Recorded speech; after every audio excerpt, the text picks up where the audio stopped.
Zuko, son of Ursa and Fire Lord Ozai, Prince of the Fire Nation and heir to the throne.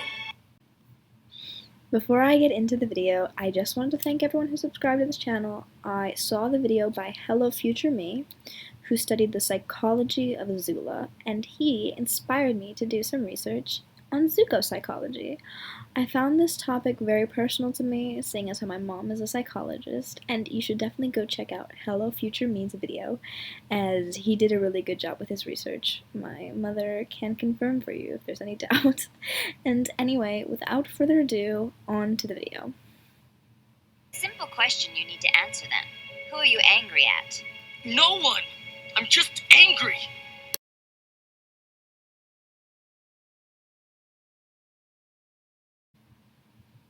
Avatar is a show that is unafraid to give depth to its characters.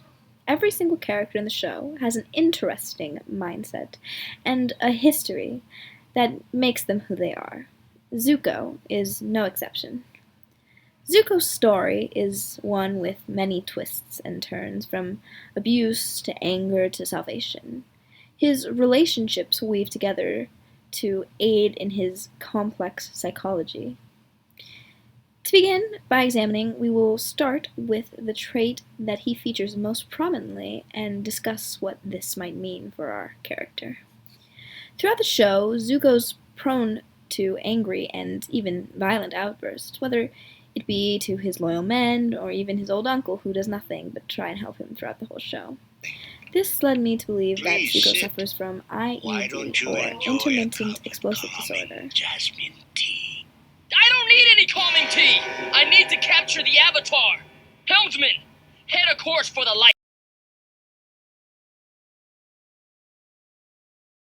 Zuko is introduced to the audience through him yelling at his uncle for offering him calming tea. His unwarranted anger becomes his prominent character trait as he lashes out at everyone around him for seemingly no reason. While in the beginning, it seems as though his anger stems from people diverging from his main goal, the more these outbursts continue, the clearer it is that these are not just moments spread throughout his life, but a character trait within him. But the question, then, you might ask yourself is, what is intermittent explosive disorder? IED is a disorder characterized by unwarranted outbursts of aggression.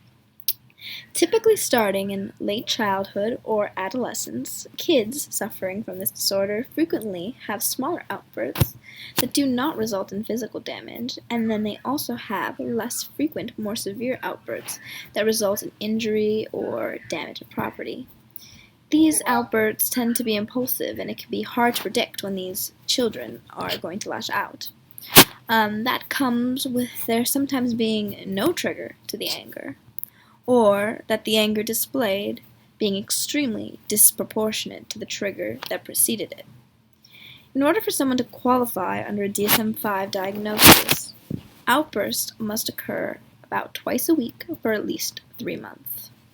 And while there is no way for us to know the frequency of his outbursts, the frequency and prominence of them in the show shows that his anger isn't done sporadically, and may even be a daily occurrence. And while the entirety of the show only lasts for about a year, Zuko had been banished for 3 years beforehand, and by the point we meet him in the show, Iroh is so unfazed by these signs of aggression that it is clear that these are not a recent development, but something that has been going on for a while. Zuko also fits the character mold as a person who would be suffering from the disorder like a glove. For starters, we know that when the story takes place, Zuko is about 15 or 16. While he might even have started showing signs when he was as young as 13, these ages would all be considered adolescents and would be at high risk of developing this disorder. Having trouble sleeping? Seen the Avatar lately? Zuko follows the pattern of symptoms we would likely expect from someone suffering with intermittent explosive disorder. While his most common outbursts simply seem to be disrespectful and rude, less commonly we can see that these outbursts turn violent. such as when he pushes a man down who has yet to say a word to him on the suspicion that he might have housed the Avatar, or when he threatens one of his own admirals to a duel for simply looking at him the wrong way and pointing out that his uncle is right and that Zuko is disrespectful. You will learn respect, and suffering will be your teacher.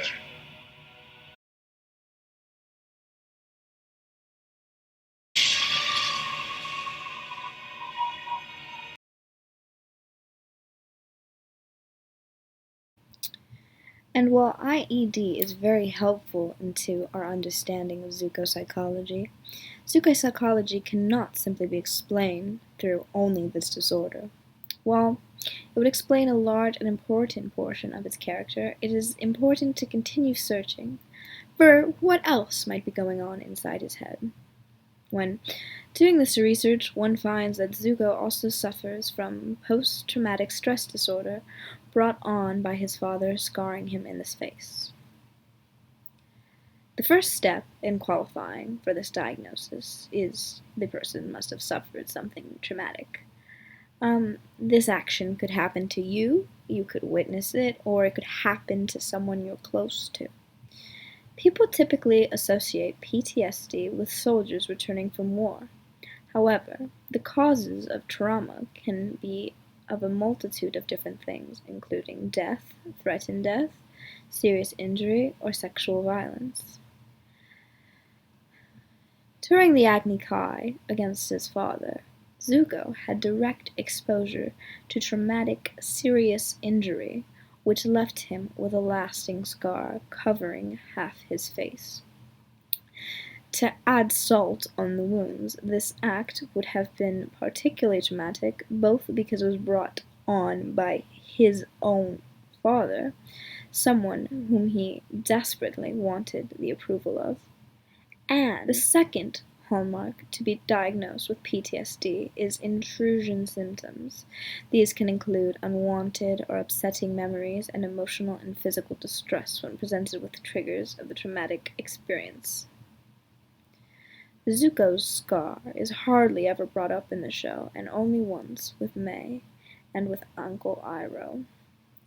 Both times when Zuko is reminded of the experience, he emotionally shuts down and refuses to express any emotions, almost as though he is being taken back to the moment where he felt helpless and afraid. The third criteria for post-traumatic stress disorder is that people would typically move on to the assumption that this isn't something he suffers from. This criteria requires some sort of avoidance of trauma-related stimuli.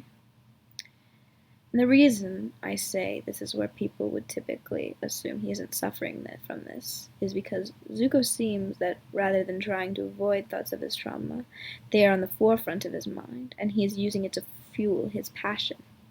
Zuko even says to his uncle, "I will never forget that day." While he's avoiding the physical touch of the girl's hand on his face, which would be too close a reminder of when his father touched him, and that is something he cannot bear.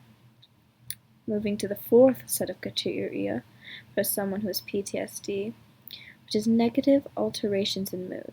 This is where Zuko's signs become extremely prominent. After his vanishment, Zuko begins having negative thoughts on himself and the world. He begins to think that he is not worthy of what he had unless he captures the Avatar, and he thinks that his life cannot be happy unless he manages to regain his honor. Despite this being untrue, he also blames himself for causing the trauma. This can be seen on how he uses the trauma for motivation, and he doesn't seem to blame his father for causing him physical injury. Rather, he blames himself for the loss of his honor and status. Zuko also has a feeling of isolation, which stems from him being banished from his home. He feels as though he is alone in the world, despite his uncle repeatedly trying to enter it and be there for him. The final category that needs to be discussed is their changes of irritability. As mentioned before, ever since his encounter, Zuko is more prone to spurts of violence and aggression, a hallmark of someone suffering from post-traumatic stress disorder. People suffering also tend to lean towards risky or destructive behavior. Zuko risks his own life several times, even once going into a fortress to save Aang, just so he can recapture him later. Not only that, he later sneaks onto the ship of the admiral who tried to kill him, just so he can have a way to get to the Avatar. You happy now? I'm never happy.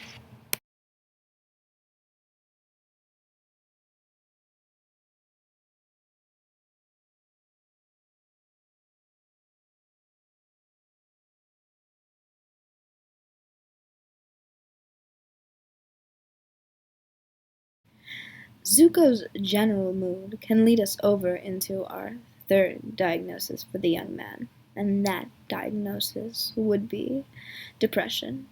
This diagnosis isn't uncommon from what we typically see in the real world. People who suffer from post-traumatic stress disorder and IED are more likely to suffer from anxiety, anger, aggression, impulsivity, and, shockingly enough, depression.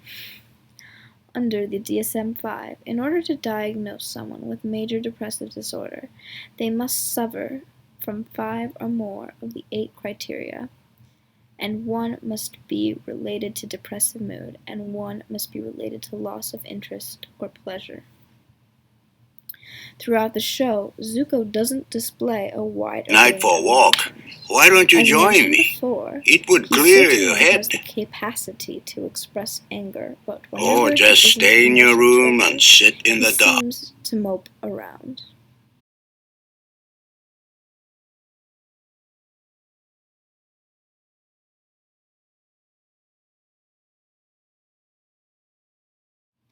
Zuko doesn't spend his time enjoying the world as his uncle does, but rather he sits in his room and simply thinks to himself. Rarely in the whole show do we see Zuko smile, which seems to eat a lot of food wherever it is offered. We also see Zuko's loss of interest in things he once used to enjoy and things he fought so hard to recover. When he returns home, he isn't happy. Zuko returns home, is finally accepted by his father, offered a spot as his right-hand man, everything he had wanted for 3 years, and yet his emotions seem barely phased. He isn't able to express Is and everything feel his okay? joy, but is rather It's been stuck almost an in a hour and you perpetual haven't state given the of men an nothingness. order. I don't care what they do. Thirdly, Don't give up hope yet. Zuko has You can still feelings find of the Avatar unworthiness. before Zhao. How, Uncle? With Zhao's resources, it's just a matter of time before he captures the Avatar. My honor, my throne, my country. I'm about to lose them all.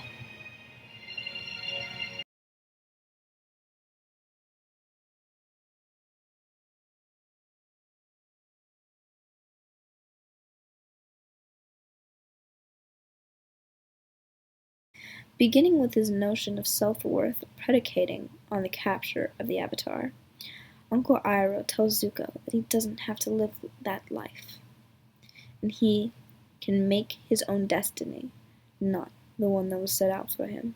But Zuko doesn't listen and thinks the only way he can finally feel worthy is when he is worthy in his father's eyes. But this isn't the case.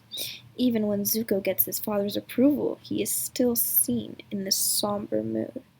It comes to the point where he even starts to realize that his own feelings of inadequacy are self-inflicted when he says, I'm mad Things will at never myself return to normal. in the episode But of the the beach. important thing is, the Avatar gives Zuko hope.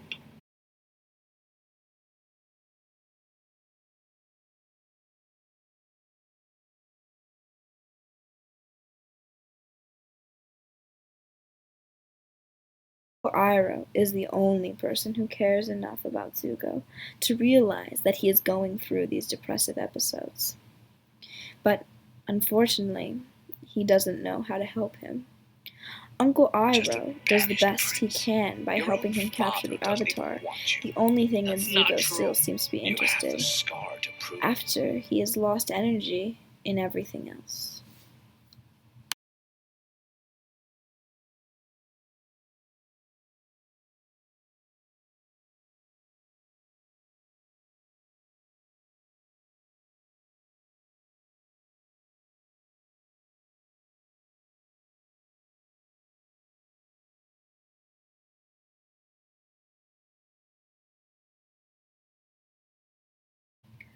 While mental illnesses such as depression and IED are genetic and stem simply from your brain, it is also important to look at the environmental factors that can trigger symptoms to actually start occurring. These tend to be very clear signs with depression, and they all stem from a similar place as the PTSD. The two most common triggers that can cause major depression later in the life of a child are abuse and loss/death. Both of these are clearly present in Zuko's childhood. Zuko's abuse stems from his father's form of parenting, in which he both physically and emotionally abused him. The most evident form of physical abuse was what we already talked about, in which he permanently scarred him at the age of 12. Now, the problem with physical abuse coming from parental units is that it is often difficult to distinguish between punishment and displays versus abuse. However, the loss of custody of a child typically comes when the discipline results in bruises, wounds, scars, or burns. And while Zuko certainly receives that, due to how infrequent these cases seem to be, it's possible that his father wouldn't even be accused of physical abuse against Zuko at all. And while that may be true, considering how much Zuko focuses on it after the incident, it is clear that it has in fact impacted his brain function and resulted in disorder that typically stems from physical abuse. But we don't need to stretch our way into making it look as though Zuko was physically abused. I'd like to demonstrate what I've been learning. Clearly demonstrates emotional abuse to Zuko in several ways. One hallmark of an abusive relationship is constant criticism and attempts to manipulate and control.